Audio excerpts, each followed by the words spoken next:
As I started, I want to talk about presence and distraction, and how the idea of being distracted seems to be so pervasive in our existence, our life. Seems to always be interrupting what we're supposed to be doing, or what we want to do, or how we want to experience this moment. You're trying to be present, getting quiet, and all of a sudden, dang, something shows up and your attention goes to it. You seem to lose this presence space. And then you're like, okay, I'll come back to you after I'm done being distracted. And it's very tricky because listen, I know when I was a kid, I loved playing sports and playing and hanging with my friends. And then there was this thing called homework that was a complete distraction to all that fun. And yet others I knew loved homework and loved school in the sense of like getting the really good grades. And they were driven. I had a friend who was really driven to get A's constantly. I was driven to get C pluses and B's, because it took too much time to away from the other things like playing drums and those kind of things. But in my parents' eyes, sometimes I would be distracted because I didn't focus in on my homework. And so this distraction thing just keeps rearing itself up constantly. There's this right now is such a great example of what's going on in the world right now. We're looking to be present in a time where we have a nasty little bug that's caused all kind of havoc for a lot of people. Well, for everybody actually, and certainly for the people who've gotten this bug and either died or very sick. And so that creates this own level of distraction. Even getting caught in this pandemic. Presence in this pandemic seems so here and now. And when it first hit, I think Bruce mentioned this, when it first hit, we were very present to it. There wasn't much distraction in the sense of we were all kind of present to this moment of the pandemic. And yet, as time kind of goes on, the presence of that starts to fade away a little bit, and a new presence arises. A new distraction arises. A new thing that gets kind of in the way. The presence of what it was, it had a lot of newness to it, starts to get old, and the mind then wants to have a different presence. So it's constantly shifting from a presence that's here to an attention and a distraction that seems to get in the way of presence. And we start to lose ourselves, our presence in this thing called distraction. And distraction really is just the mind wanting something and gets pushed by something else. It wants something, but it gets pushed by something else. Like we're heavily in this pandemic, and all of a sudden rioting arises. And now that's taken center stage.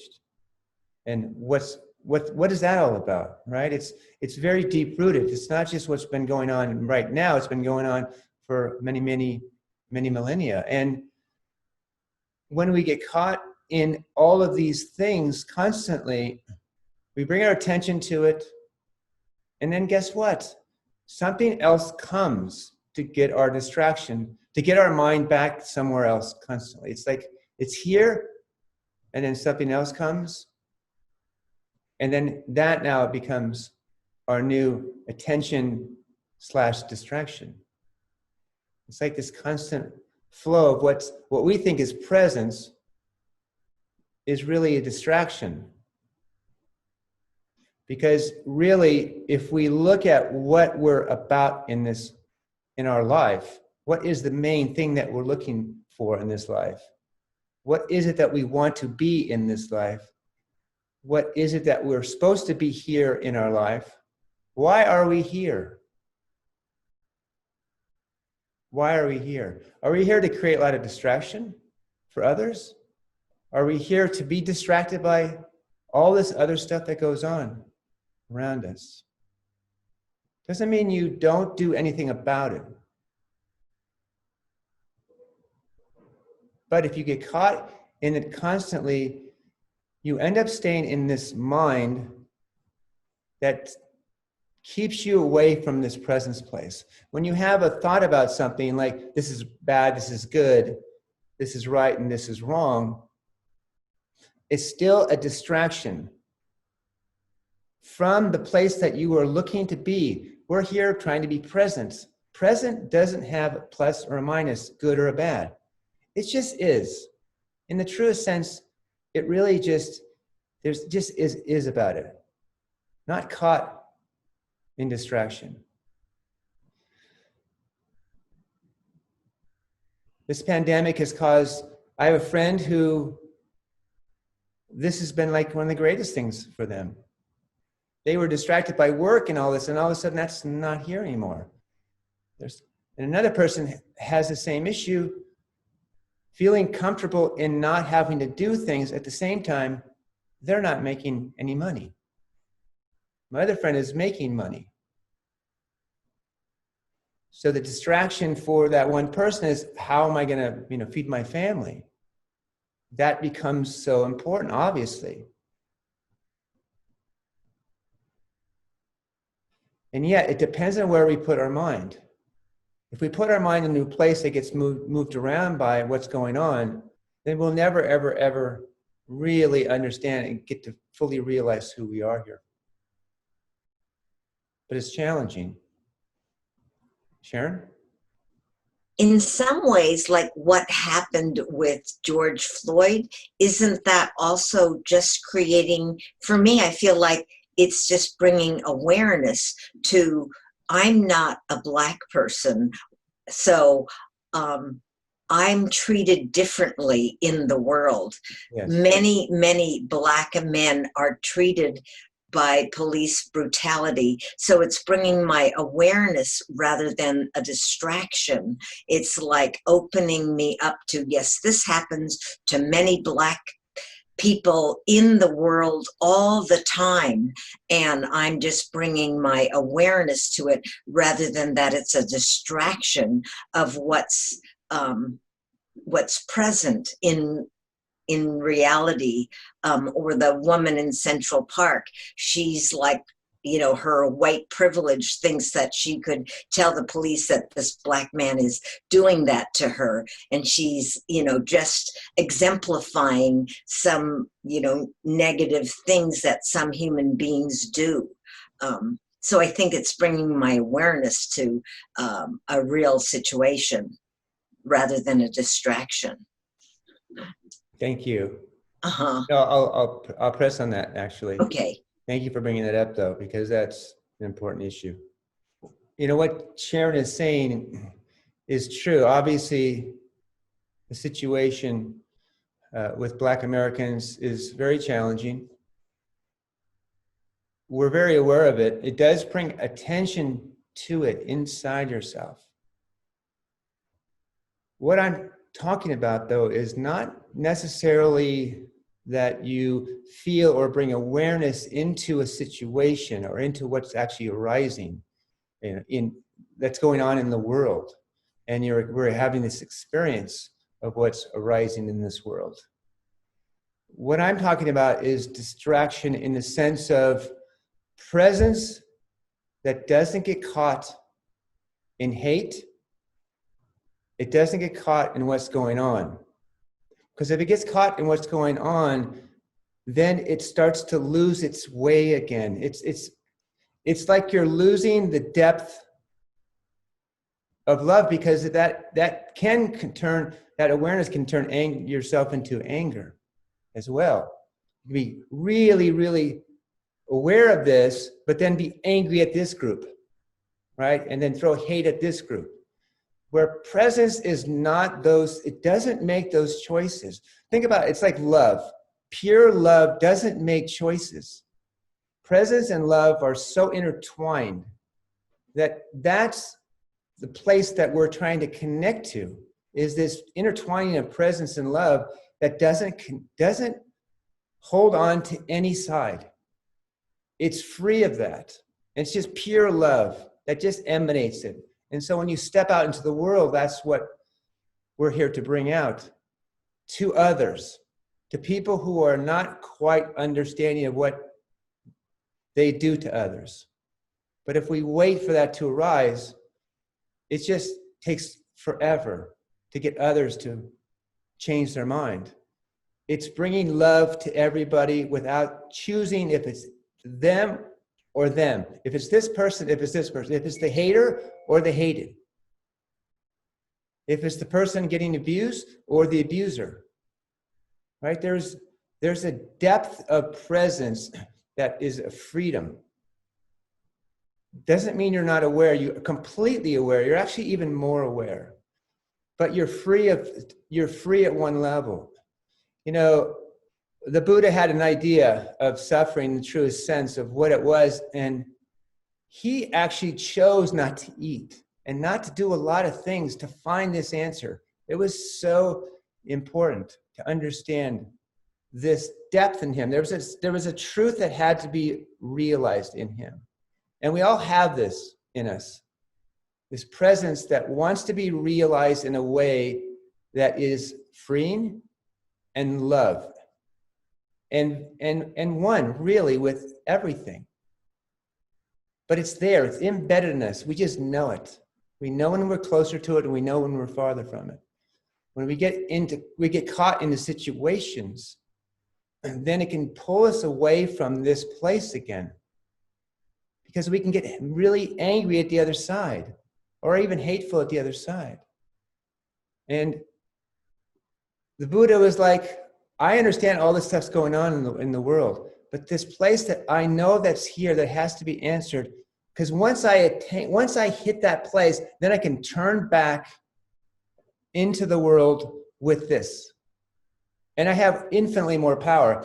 You know, Eckhart Tolle, right? Power of now. Power of now. It's not power of later, not power of yesterday, not power of suffering. It's not power of hate.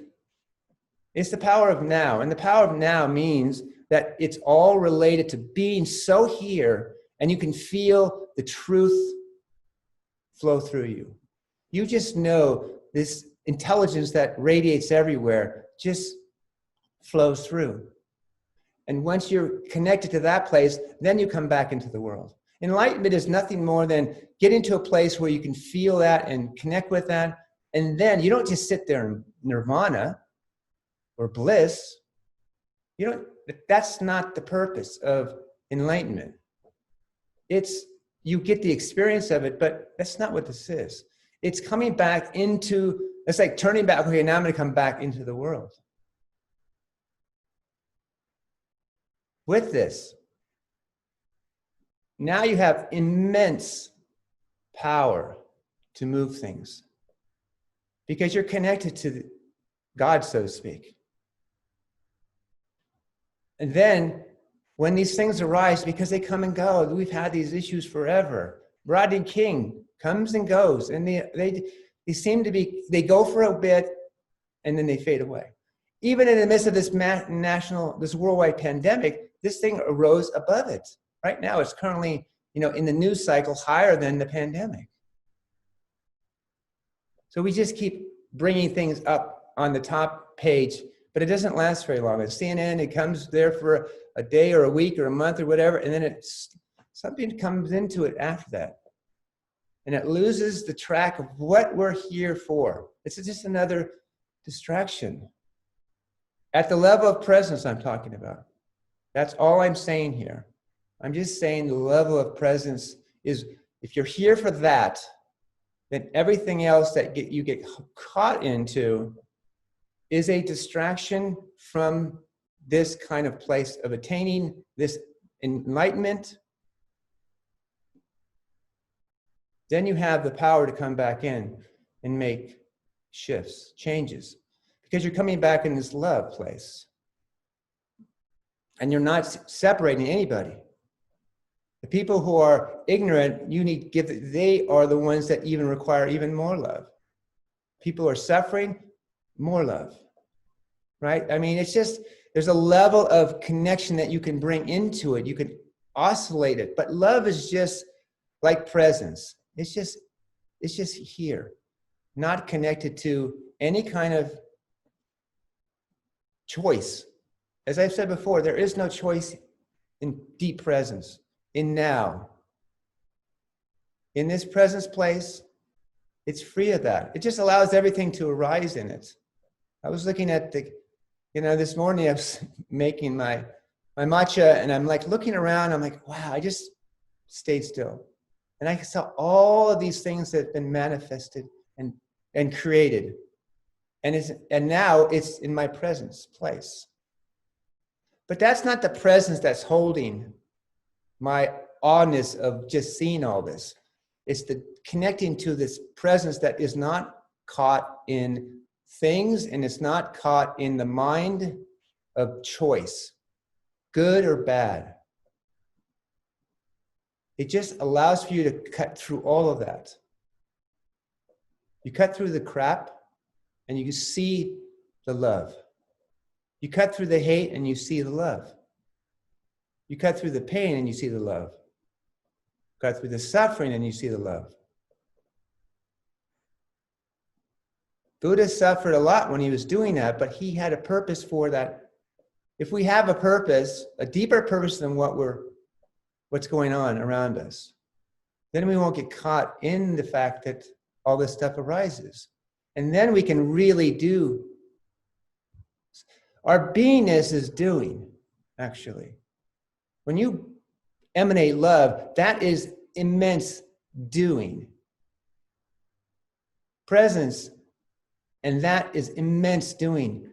Because you can experience people in their suffering even more. And then you can go to the heart of their suffering versus some suffering that aroused through something else, others causing it.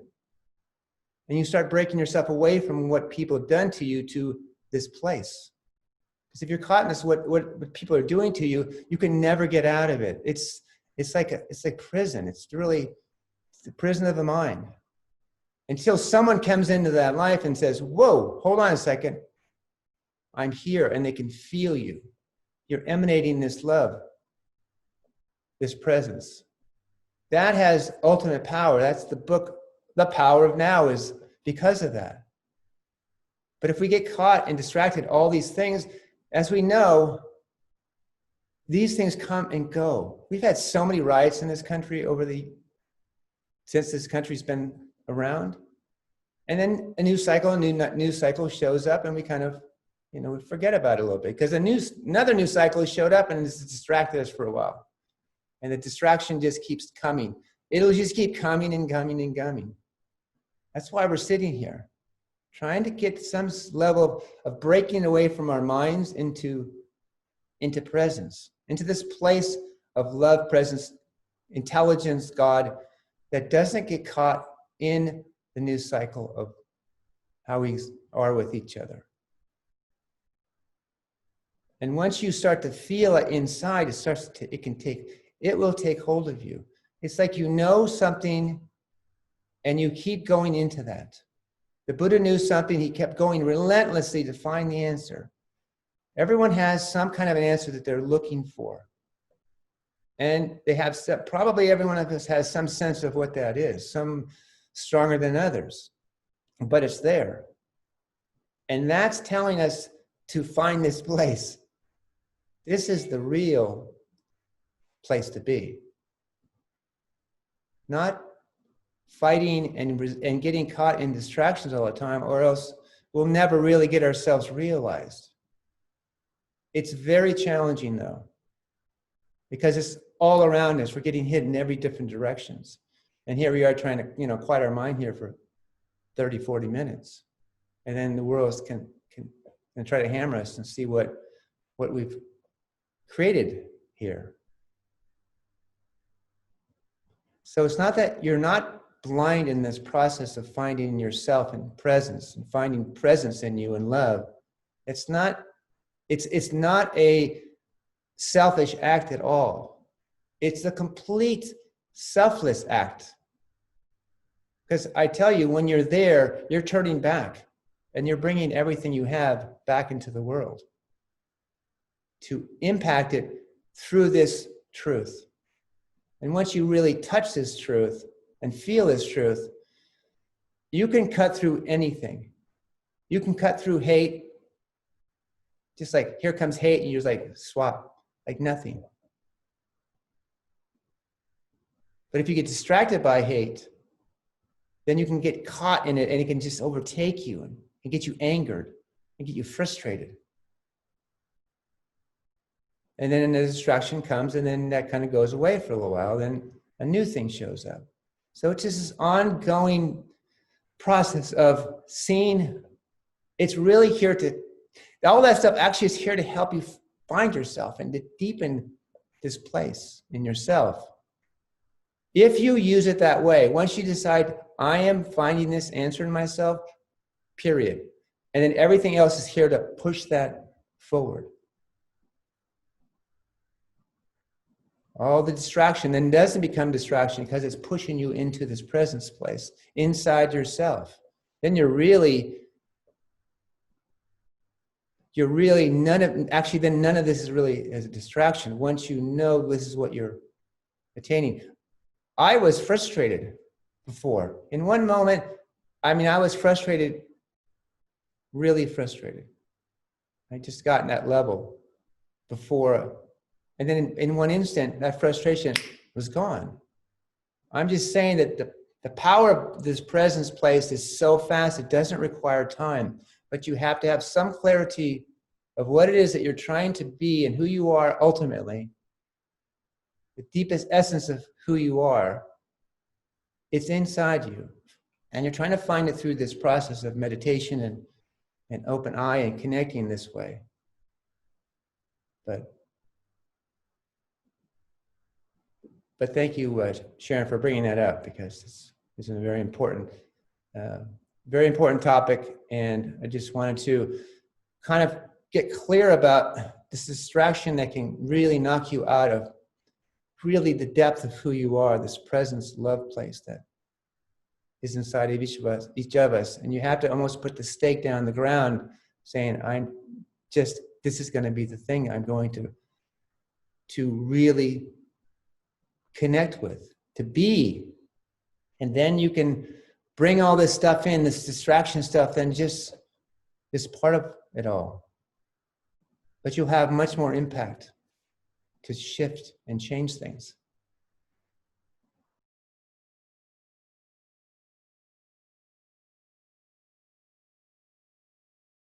Yeah, I would say the Bodhi tree to me is a metaphor. Because he wasn't in a Bodhi tree for years. He was running around trying to find the answer. So he was looking for an answer through all these different places. And then the Bodhi tree was when he had the realization that stop chasing and sit and let it come to me. Just let it come to me. So it's not you're going to sit under a Bodhi tree for, however length of time. That's just a metaphorical thing where he finally said, okay, I'm just going to root myself here. And then you can still, life obviously still arises and still happens here. But it's almost like there's a clarity when you sit for a little bit here, and some people have sit for a longer period of time, have been doing it for a while. Bruce is newer than like March, and so it's a deeper connection to something that's going on. And you kind of step away for a moment and feel it, and then you come back out into the world. But if you say, I'm here to find out who I am as the most important thing, number one, the top thing on your list, and then everything else is underneath that, everything then supports that. It doesn't pull it away. But if you don't have this, if this is kind of down, here's, it's the Maslow's theory, right? If it's these other things first, then you're going to have very little time to find this place in you that will reset this whole thing. It resets, it just flips it upside down. You're just saying, this is the most important thing, period. And then you set it in his mind, and it's not like the universe is kind of like starts to work for you even more. It's connecting this intelligence, like, okay, this guy's they're good. This is exactly what you want it to be, is to bring this in, and then life will kind of support that. But if you lose track and let the thing goes in front of it, then it just gets, it gets very muddled. Like presence seems super muddled. Ourselves seems super muddled. Life seems kind of muddled. And it's because we're not putting the thing that we're here for first. The essence of what we're here for, really. The deepest thing is love and oneness with everything. That really, you have that, and then everything will just float into you. But having some sense that that's what you may not even be clear exactly what it's supposed to be, but you do have there's something there, and you're just like, don't put anything in front of that. And then everything will support it. Doesn't mean you stop and sit under a Bodhi tree for 8 years. I didn't have to be under a Bodhi tree. It was just, like that desire to kind of free that frustration was enough at some level, right? There's enough force in that. So we have enough force in our bodies from our life's experience that's already pushed on us. So we have plenty of suffering or a lot of stuff already inside of us. Some kind of a thing that's inertia that's pushing us to take some action. I always like to use the example of in the moment of someone's playing this very intense event or sports or whatever, and then they kick into this place in the middle of doing, right? In the middle of heavy duty doing, some people just click into this place that is like, what is this? It's like when someone, takes a drug and all of a sudden it opens up this new place. I mean, Bruce Rubin, that was his doorway on this huge search was, getting some acid, by mistake, and got too much, and it opened him up completely, and it closes, and there's something here, there's something here in this universe that I am completely missing, but now that I see a taste of it, I'm going for that. And he was relentless for 30 plus years before something really happened in that level. But that's the kind of thing that if you've had some experience like that, where it says, I know, it almost like rewrites your reality, even for an instant. That's the thing that then becomes like, oh, that's it. And then you're kind of really hone yourself towards that thing. And then everything else is there kind of in weird sorts of ways. You have no idea why this showed up and why you're doing this. And it's like, but your eye is on that as you're here. You're not just caught in what's going on. Because then that kind of is a distraction from what this other thing that you're here for. Like the work we're doing can be a distraction from this deeper level of letting go into this place.